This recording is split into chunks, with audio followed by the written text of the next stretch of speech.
beaucoup. Eh bien, bonsoir à toutes et à tous. J'ai l'immense responsabilité d'ouvrir en tant que premier conférencier. Et donc, j'aurais aimé en effet vous présenter et vous parler du design. Donc en effet, je m'appelle Geoffrey et en effet, je suis designer. Alors le design, c'est quelque chose qui est ma passion, quelque chose qui m'anime. Et j'adore parler de ma passion avec les gens qui me sont proches, les gens qui sont mes amis, ma famille, etc. Et quand je parle avec eux, j'essaye de savoir un petit peu pour eux qu'est-ce que c'est que le design à leurs yeux, dans leur cœur, ce qu'ils en pensent, etc.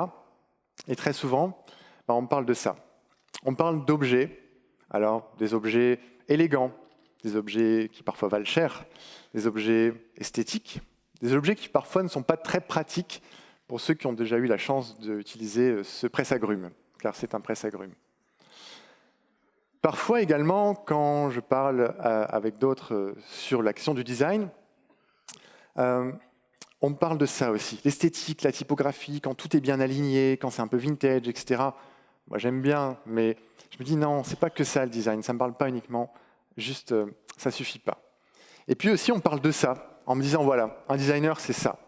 C'est quelqu'un qui a une façon d'être, qui a la mode, c'est un style de vie, etc., etc. Et pareil, j'ai pas cette barbe et je me reconnais pas là-dedans. Peut-être qu'il y en a certains d'entre vous qui ont ces lunettes de soleil, mais malgré tout, pour moi le design ça me suffit pas quand c'est comme ça. Parfois encore, et ça brise mon cœur, j'entends le mot c'est design. Alors ça c'est terrible.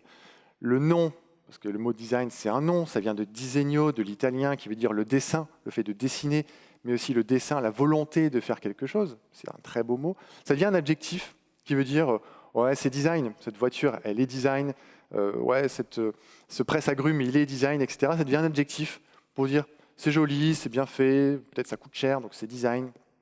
Non, ça ne me suffit pas. Donc quand ça ne me suffit pas, comme ça, je vais demander à quelqu'un qui sait plein de choses, qui sait presque tout. Je vais demander à Google. Alors Google, je vais demander ce que c'était que le design. Alors voilà ce qu'il m'a répondu. Le design, il ne sait pas non plus. Déjà, il me dit c'est quoi? Super. Ensuite, il me parle du design, c'est l'aventure, me voilà bien avancé. Et ensuite, il me parle du responsive design, du flat design, etc. Autant de modes, de tendances et de choses qui sont aussi dans l'air du temps et qui passent, qui sont parfois à la mode. Je continue dans mon exploration sur Google. Là, je lui demande, voilà, un objet design. Qu'est-ce que c'est qu'un objet de design? Et là, voilà, il me répond également design célèbre, tout de suite dans la célébrité. En bois, déco, pas cher, autant d'adjectifs qui ne me suffisent pas non plus quand on parle du design. Et puis la dernière question que j'ai posée à Google, s'il ne sait pas ce que c'est que le design, est-ce qu'il sait ce que c'est qu'un designer? Alors là, la première question qu'il me pose, qui est le designer à l'origine de la Freebox Révolution? Est-ce que certains d'entre vous le savent? Voilà, mais vous le savez, parce que forcément, on retourne dans la célébrité, la mode, le côté, voilà, c'est Philippe Starck, le designer le plus connu en France en tout cas, et beaucoup aussi dans le monde, et ça ne me suffit pas. Et puis quand je descends un petit peu, vous voyez, le designer est-il responsable de ce qu'il produit? Et là, je me suis dit, ça y est, Google a une question intéressante à me poser, et c'est cette question-là que j'aimerais qu'on développe ensemble, et c'est un petit peu ma quête du design pour essayer de comprendre le design, pour essayer de me l'approprier. Eh bien, il part de cette question-là. On est responsable de ce qu'on produit. Alors cette quête, j'aimerais vous la présenter, partager avec vous quelques-unes de ces réflexions. Et puis tout d'abord, pour moi, le design, c'est l'observation. C'est vous scruter comme ça. C'est observer votre quotidien, c'est observer vos usages, vos façons de faire, etc. Et puis, le point de vue du designer, c'est aussi un regard sur le monde. L'observation, alors je prends plein de photos. L'observation, c'est ça, par exemple. Là, j'étais avec des amis à Nantes. Ça faisait longtemps qu'on n'avait pas vu la mer. On arrive, hop, Damien, il fait une vidéo en live avec sa femme et ses enfants. Il dit hey, regardez la mer, c'est sympa. Gaïané, elle est en train de publier une photo sur Instagram et Romain est en train de publier une photo sur Facebook. Et puis moi, je les prends en photo. Et je me dis, voilà, on est dans des situations où on a un paysage magnifique et en même temps, on le partage. Certains trouveraient ça terrible parce qu'on ne profite pas et d'autres pourraient trouver ça passionnant parce que tout à coup, on partage des choses à ceux qui ne les ont pas. Ça m'intrigue, ça me possède et je me dis, il y a quelque chose derrière. Autre exemple, l'autre jour à l'arrêt de bus, je vois une femme qui reçoit un coup de fil et très élégamment, elle glisse son téléphone dans son voile. Et je me dis, elle vient de s'improviser un kit main libre en une seconde, comme ça, hop, rien n'a été conçu pour, elle le fait et elle parle. Je suis sûr que certains d'entre vous, peut-être, ont déjà vu cette façon de faire. Je trouve ça fascinant. Autre exemple, voilà, c'est deux personnes qui ont pris une table, des chaises, qui, au bord d'un canal, ont monté l'échelle, se sont installées avec du café, et là, elles sont posées, elles installent un espace qui est le leur, Et rien n'a été conçu pour ça, rien n'a été pensé pour ça. Elle s'approprie un univers, elle le détourne. Et ça, moi, ça me fascine aussi. Ça me fascine aussi de voir des jeunes filles qui se remaquillent avec leur téléphone dans le métro, dans un café, etc. Je sais que certains d'entre vous l'ont déjà fait, j'en suis sûr. Et tout à coup, c'est génial, on n'a pas de miroir, et voilà. Puis dans les observations aussi, des observations du quotidien, mais c'est aussi des observations dans certaines situations. Par exemple, ici, ce sont des personnes réfugiées. Très souvent, on dit voilà, les personnes réfugiées ont besoin de nourriture, ont besoin d'argent, etc. Eux, ils ont besoin de communiquer. Et leur communication, elle passe en fait par l'électricité, par le fait de se connecter. Donc tout à coup, ils ramènent des prises, ils ramènent leurs chargeurs, ils partagent tout ça.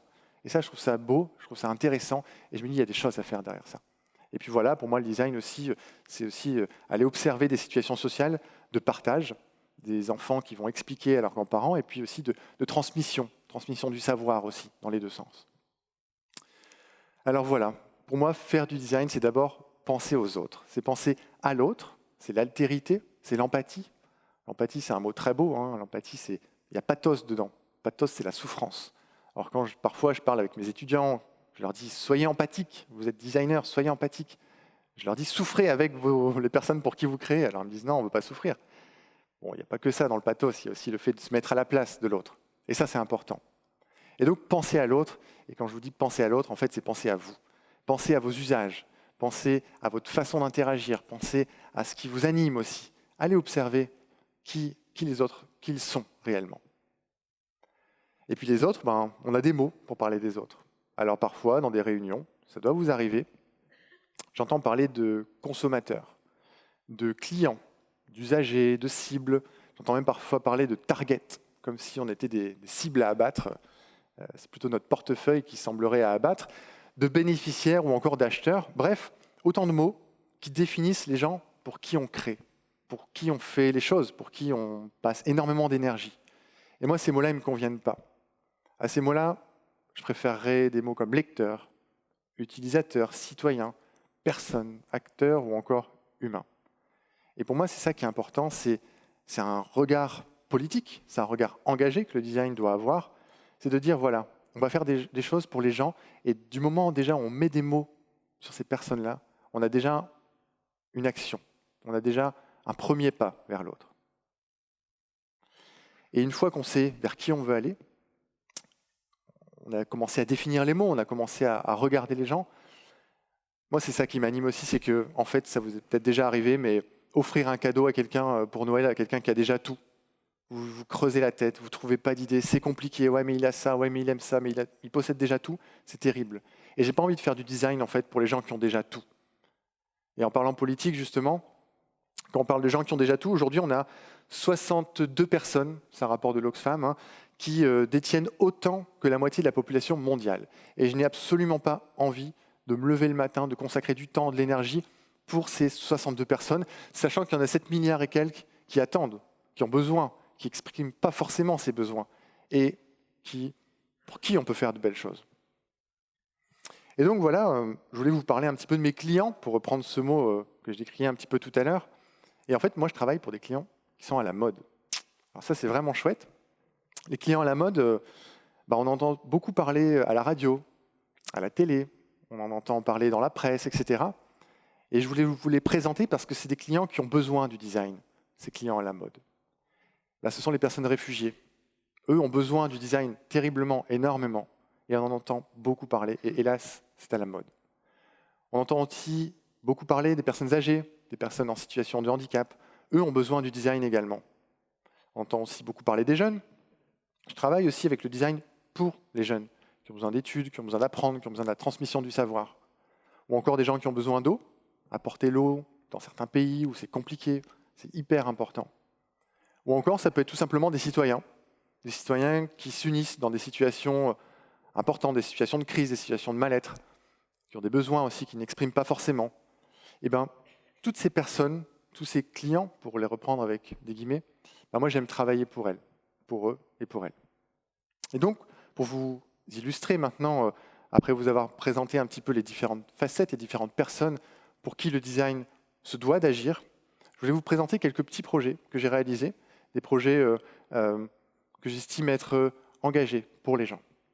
Le premier projet, c'est un projet très simple que j'ai fait quand j'étais chercheur en design. C'est un projet qui s'appelle NIN. et qui va chercher à communiquer autrement, communiquer plus par les émotions. Parce qu'aujourd'hui, on envoie des SMS, on s'appelle, on envoie des emails, tout est très formalisé, formel. Et je me suis dit qu'avec cette petite application, très simple, on va pouvoir écrire un petit message, la glisser dans une enveloppe et venir la glisser sur le bord de son téléphone. Et le récepteur va recevoir sur le bord de son téléphone à lui un petit message qu'il va attraper.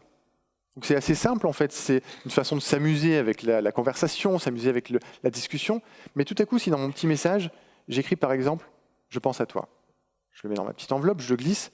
Puis si au bout de 5 minutes, je vois que la personne ne l'a pas prise, je peux reprendre mon petit message. Et puis je peux le changer ou je peux le supprimer, etc.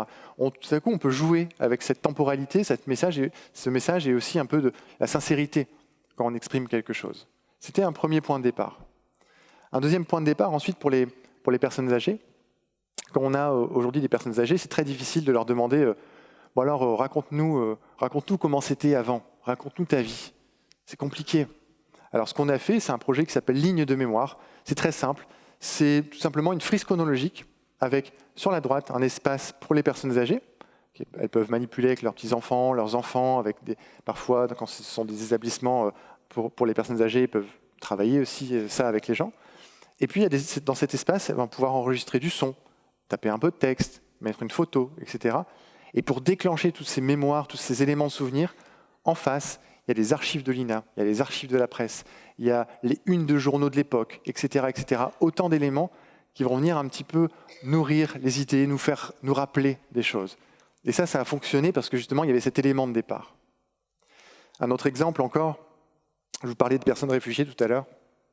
Ça, c'est un projet très simple. C'est pour faire en sorte que les personnes ils n'aiment pas trop qu'on les appelle réfugiés d'ailleurs, ils appellent nouveaux arrivants, immigrés parfois, qui arrivent comme ça pour oser franchir la porte d'une boutique, d'un magasin, d'un appartement aussi parfois, de coller comme ça des petits autocollants avec des petits symboles.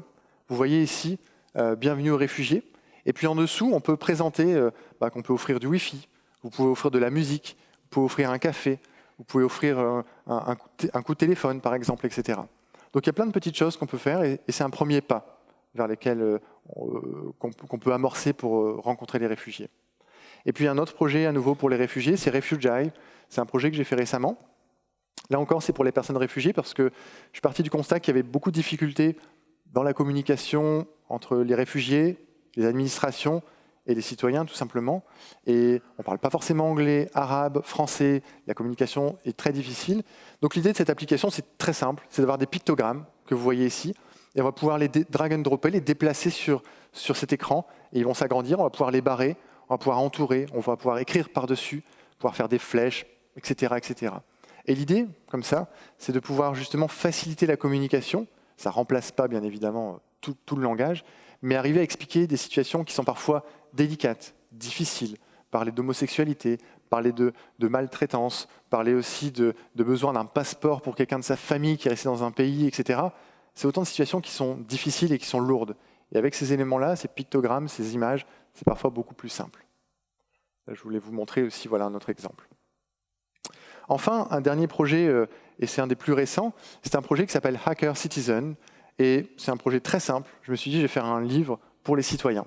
Pour les citoyens qui veulent se réapproprier un peu la ville, la rue, remettre de la culture dans la rue, remettre un petit peu de nature dans la rue, pour pouvoir aussi partager son savoir, partager des films, partager des livres, partager plein de choses. Et dans ce livre, en fait, à chaque fois, c'est des illustrations qui viennent raconter un petit peu. Et puis, c'est une petite explication, un petit tutoriel qui va venir expliquer aux citoyens. On peut faire ça avec ses enfants, on peut faire ça en famille, on peut faire ça tout seul, le week-end, par exemple. Comme une petite recette très simple, avec des étapes. Et surtout, l'idée derrière ce livre Hacker Citizen, c'est qu'on va pouvoir hacker ces hacks. On va pouvoir aller plus loin, on va pouvoir les dépasser, on va pouvoir les détourner, on va pouvoir se les approprier. C'est un petit livre très simple et un livre que j'estime être citoyen. Donc voilà, tout simplement, moi je voulais surtout vous remercier, vous là, pour vos tics, vos habitudes, vos valeurs, vos façons de faire, vos façons d'avoir des besoins, des envies, etc. Tous ces éléments qui sont pour vous votre quotidien, pour moi c'est hyper important de les observer et de me dire voilà, il y a des beaux projets à faire, il y a des très très belles choses à faire. Et aussi, je voulais vous partager cette idée qu'il y a encore des milliers de situations sociales hyper importantes, parfois des situations sociales de crise, parfois des situations sociales du quotidien, autant de situations sociales qui restent à résoudre, qui restent à travailler, qui restent à réfléchir, sur lesquelles il faut réfléchir. Et si vous ne savez pas forcément par quel bout vous y prendre, tout d'abord, il va falloir observer ces situations sociales, les identifier, ensuite les comprendre, et ensuite essayer d'agir à son échelle, petite ou grande, peu importe, pour voir un petit peu le changement politique et aussi citoyen, c'est hyper important, que vous voulez voir autour de vous. Et donc, pour moi, c'est ça, en fait, être designer, et c'est aussi ça, faire du design. Voilà, je vous remercie beaucoup.